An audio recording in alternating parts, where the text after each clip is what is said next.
Hi friends, എല്ലാവർക്കും നമ്മുടെ പുതിയൊരു വീഡിയോയിലോട്ട് സ്വാഗതം. അപ്പോൾ ഇന്നൊരു കപ്പ വെച്ച് നമുക്കൊരു വെറൈറ്റി ഐറ്റം ഉണ്ടാക്കാം.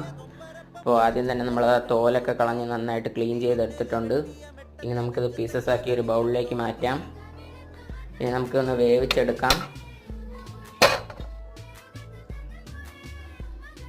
ഒരു ചട്ടി എടുക്കുക, കുറച്ച് എണ്ണ ഒഴിച്ചു കൊടുക്കാം, കുറച്ച് കടുക് ഇട്ട് കൊടുക്കാം, പിന്നെ കരിവേപ്പില ഇട്ട് കൊടുക്കാം, നമ്മുടെ ചെറുള്ളി മുളകും അരിഞ്ഞത് ചേർത്ത് കൊടുക്കാം. നന്നായിട്ട് മിക്സ് ചെയ്യാം. അതിനുശേഷം കുറച്ച് ഉപ്പിട്ട് കൊടുക്കാം. പിന്നെ നമ്മുടെ മെയിൻ ഐറ്റമായ തേങ്ങ നമുക്ക് ഇതിലേക്ക് ഇട്ട് കൊടുക്കാം. പിന്നെ കുറച്ച് മഞ്ഞൾപ്പൊടിയും കൂടെ ഇട്ട് നന്നായിട്ട് മിക്സ് ചെയ്തെടുക്കാം. ഏകദേശം ഈ ഒരു കളറാകുമ്പോൾ നമ്മുടെ അവിച്ച് വെച്ചിരിക്കുന്ന കപ്പ നമുക്ക് ഇതിലേക്ക് ഇട്ട് കൊടുക്കാം.